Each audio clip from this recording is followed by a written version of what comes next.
जियो sir ମୋ ନାଁ ଦୁର୍ଗା ମାଧବ କର, ଓଡ଼ିଶା ଚାରୁ କାରୁକଳା ମହାବିଦ୍ୟାଳୟ ଅଧ୍ୟକ୍ଷ। ଆଜ୍ଞା, ଆପଣ ଯେଉଁ ମହାବିଦ୍ୟାଳୟ ବିଭିନ୍ନ ସ୍ଥାନରେ ଆପଣଙ୍କର ବର୍ତ୍ତମାନ ବିଭିନ୍ନ ସ୍ଥାନରେ ଆପଣ ସମ୍ମାନିତ ହେଉଛନ୍ତି। ଆପଣ ପିଲାମାନେ ଯେଉଁ ଛାତ୍ରଛାତ୍ରୀମାନେ ବହୁ ଜାଗାରେ ସମ୍ମାନିତ ହେଉଛନ୍ତି।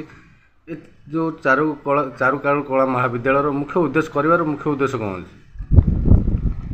କଳାର ପ୍ରଚାର ପ୍ରସାର ଏବଂ ଆମର ଯେଉଁମାନେ କଳା ଶିକ୍ଷା ପାଇଁ ବହୁତ ଦୂରକୁ ଯାଉଥିଲେ ସେମାନଙ୍କ ପାଇଁ ଗୋଟେ ନୂଆ ପ୍ଲାଟଫର୍ମ, ଯିଏକି ଏଇଠି ଆମେ ସେମାନଙ୍କୁ କେମିତି ନିଜ ଘର ପାଖରେ ଶିକ୍ଷା ଦେବା। ଆମ ପୁରୀ ଜିଲ୍ଲାରେ ଶିକ୍ଷା ଦେବା। ପୁରୀ ଜିଲ୍ଲାରେ ଏଇ ଗୋଟିଏ ମହାବିଦ୍ୟାଳୟ ଯିଏକି କଳା ମହାବିଦ୍ୟାଳୟ, ଏହା ସରକାରଙ୍କ ଦ୍ୱାରା ଅନୁବନ୍ଧିତ, ଉତ୍କଳ ୟୁନିଭର୍ସିଟି ଅଫ୍ କଲଚର ସହିତ ଅନୁବନ୍ଧିତ ଏବଂ ଭାଷା ସାହିତ୍ୟ ସଂସ୍କୃତି ଆମର ରହିଛି କଲଚର ଡିପାର୍ଟମେଣ୍ଟ ସହିତ ପରମିଶନ ଏବଂ ପିଲାମାନେ ଏଠି ଖୁବ ସୁନ୍ଦର ଶିକ୍ଷା ଲାଭ କରନ୍ତି।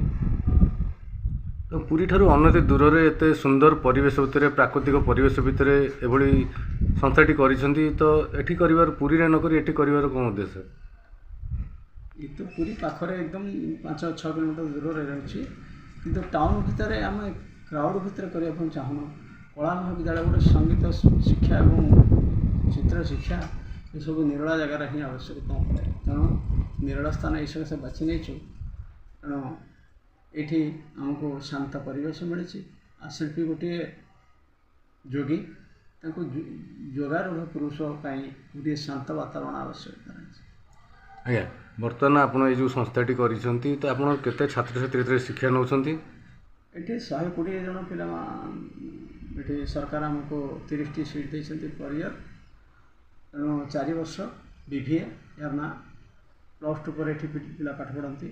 ଦିଲ୍ଲୀଠୁ ଓଡ଼ିଶାର ବିଭିନ୍ନ ଜାଗା, ଦିଲ୍ଲୀ, କଲିକତା, ମୁମ୍ବାଇ ଏବଂ ଓଡ଼ିଶାର ବିଭିନ୍ନ ଜିଲ୍ଲାର ପିଲାମାନେ ଏଠି ରହନ୍ତି। ଏଠାରେ ପିଲାମାନେ କ'ଣ କ'ଣ ଶିକ୍ଷା ସବୁ ଗ୍ରହଣ କରନ୍ତି?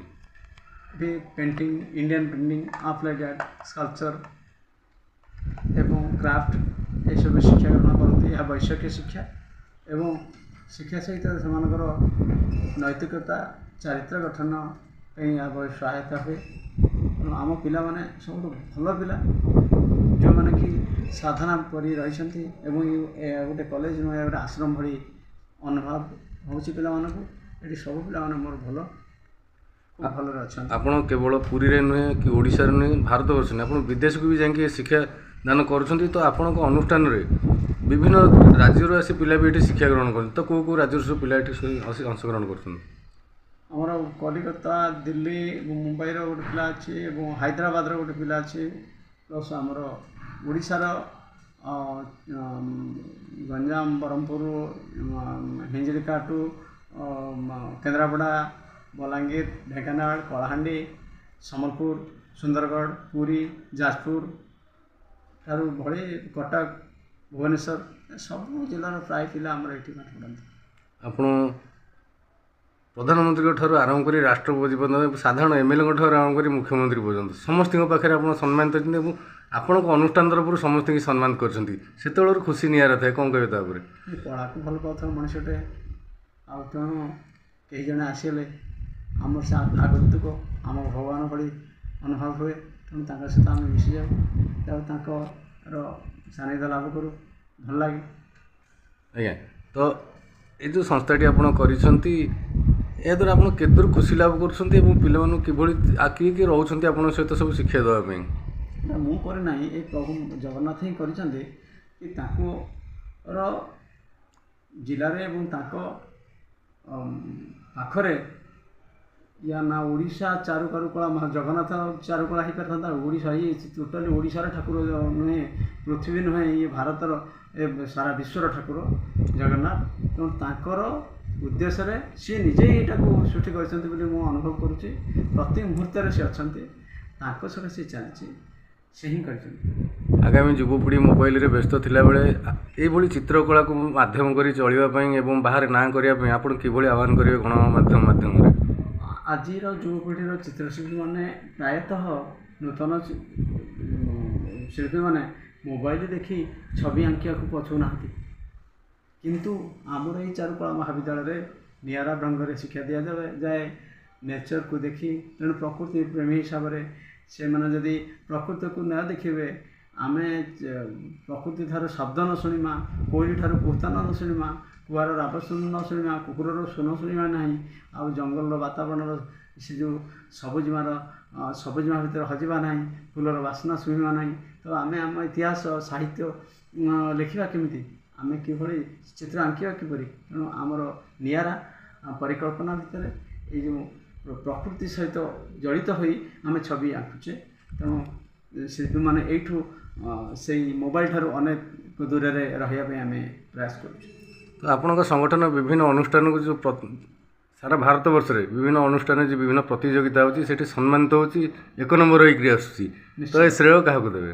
ନାଇଁ, ସବୁ ଜଗନ୍ନାଥଙ୍କର ଇଚ୍ଛା, ଆମ ପିଲାମାନଙ୍କର ଅଧ୍ୟବସାୟ, ଆମ ଶିକ୍ଷକମାନଙ୍କର ଶିକ୍ଷାଦାନ, ତେଣୁ ଏ ସବୁ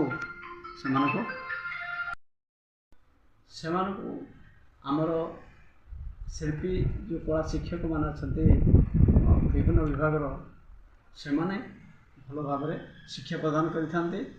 ତେଣୁ ପିଲାମାନେ ନିଶ୍ଚିତ ଭାବେ ତା ଦ୍ୱାରା ଅନୁପ୍ରାଣିତ ହୋଇ ଦେଶ ବିଦେଶରେ ମଧ୍ୟ ଛବି ପ୍ରଦର୍ଶନ କରିପାରୁଛନ୍ତି ଏବଂ ବିଭିନ୍ନ ରାଜ୍ୟରେ ତଥା ଓଡ଼ିଶାରେ ମଧ୍ୟ ଫାଷ୍ଟ ହୋଇକରି ନାଁ କରି ଆସୁଛନ୍ତି।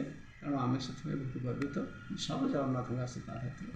ଆପଣ ପାଇଁ ଶେଷ ପ୍ରଶ୍ନ ରହିବ ଯେ ଆପଣ କେତେ ବର୍ଷ ଧରି ଏ ସଂସ୍ଥା ଚଲେଇ ଆସିଲେଣି ଆଉ ବର୍ତ୍ତମାନ ସରକାରୀ ମାନ୍ୟତା ପ୍ରାପ୍ତ ହୋଇଯାଇଛି, ତ ଏଭଳି ଆପଣଙ୍କର ଏ ସଂସ୍ଥା ପ୍ରତି ଆଗ୍ରହ ବଢ଼ିଲା କ'ଣ ପାଇଁ? ସରକାରୀ ମାନ୍ୟତା ତ ଆମକୁ ଦେଇଛି, କିନ୍ତୁ ଏ ଆଗ୍ରହ ବଢ଼ିବା ପିଲାଟି ବେଳୁ ମୋର କଳା ପ୍ରତି ଦୁର୍ବଳତା ଥାଏ।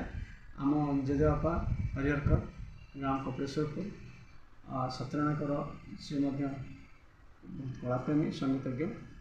ତେଣୁ ସେଇ ଚିତ୍ର ପାଇଁ ମୋର ଦୁର୍ବଳତା ବଢ଼ି ପିଲାଟି ବେଳୁ ମୋ ଚିତ୍ର ପ୍ରତି ଆଙ୍କି ସେଇ ହିଁ ଜୀବନ, ସେଇଥିରେ ମୋର ସବୁକିଛି ଭାବି। ପରିଚୟ ଆଜ୍ଞା? ଆଜ୍ଞା, ମୋ ନାଁ ପୂଜାରାଣୀ ଗିରି, ମୁଁ ବାଲେଶ୍ୱରରୁ ଆସିଛି। ତ ଏ ଯେଉଁ ଚାରୁକାଳୁ ମହାବିଦ୍ୟାଳୟରେ ଆପଣ ଆସି ଏଠି ଶିକ୍ଷା ନେଉଛନ୍ତି, ପୁରୀରେ ସୁଦୂର ବାଲେଶ୍ୱରରୁ ଆସି ନେଉଛନ୍ତି, କ'ଣ ପାଇଁ ଆପଣ ଆସି ବାଲେଶ୍ୱରରୁ ଏଠି ଶିକ୍ଷା ନେଉଛନ୍ତି, କ'ଣ ପାଇଁ? କହିବାକୁ ଗଲେ ବାଲେଶ୍ୱରରେ ବି କଲେଜ ଅଛି, ବଟ୍ ମୋତେ ଜଗନ୍ନାଥ ଧାମ, ଯେଉଁଟା ପୁରୀ ହେଉଛି ଜଗନ୍ନାଥ ଧାମ କୁହାଯାଏ, ସେଠି ଆର୍ଟର ଭ୍ୟାଲୁ ଟିକେ ଅଧିକ ଅଛି। ସେଇ ରିଜିନ୍ରେ ମୁଁ ଏଠି ଆସି ପଢ଼ୁଛି। ଏଠି କ'ଣ ଶିକ୍ଷା ନେଉଛନ୍ତି? ଆଜ୍ଞା, ଯେଉଁ ମୋର ପେଣ୍ଟିଂ ଉପରେ ଶିକ୍ଷା ଅଛି, ମାନେ ନେବାର ଅଛି, ଯେଉଁଥିରେ କି ଆମେ ଯାହା ଦେଖୁଛୁ ତାକୁ ଡ୍ର କରେ ସେଇ ହିସାବରେ। ତ ଆପଣ ଶିକ୍ଷା ନେଲାଠୁ କେବେ କେଉଁ ପ୍ରତିଯୋଗିତାରେ ଭାଗ ନେଇଛନ୍ତି ଯାଇକି? ଆଜ୍ଞା, ନେଇଛି। ତ ପୁରସ୍କୃତ ହେଇଛନ୍ତି? ଆଜ୍ଞା। ତ କେତେ ଖୁସି ଅନୁଭବ କରୁଛନ୍ତି? ଖୁସି ତ ଲାଗୁଛି, କାହିଁକିନା ଏ ଚାନ୍ସ କେବେ ମିଳୁନଥିଲା, ଏଇଠି ଆସି ମିଳୁଛି ଯେହେତୁ। ତ ଏଠି ଯେଉଁ ସୁଯୋଗ ପାଇଛନ୍ତି ଏ ଶ୍ରେୟ କାହାକୁ ଦେବେ? ଆମର ଅଧ୍ୟକ୍ଷ ମହାଶୟଙ୍କୁ। ଧନ୍ୟବାଦ। ତ ଆପଣ ଏଇ ଯେଉଁ ଓଡ଼ିଶା ଚାରୁକାରୁ କଳା ମହାବିଦ୍ୟାଳୟରେ ବର୍ତ୍ତମାନ ଆପଣ ଶିକ୍ଷା ଲାଭ କରୁଛନ୍ତି, ତ କ'ଣ କହିବେ ତା ଉପରେ? ଆସିଥିଲି ସେ ବିଷୟରେ ଧାରଣା ଥିଲା ଯେ ମୁଁ ଡ୍ରଇଂ କରିବି, କିଛି ଶିଖିବି। ତାପରେ ମୋର ଏ ବର୍ଷ ହିଁ ଫାଇନାଲ କମ୍ପ୍ଲିଟ୍ ହେଲା, ସେଥିପାଇଁ ମୁଁ ବହୁତ କିଛି ଶିଖିପାରିଛି। ଆଉ ସାର୍ମାନଙ୍କ ଠାରୁ ପିଲାଙ୍କ ଠାରୁ ବହୁତ ଶିଖିବାର ସୁଯୋଗ ମିଳିଛି।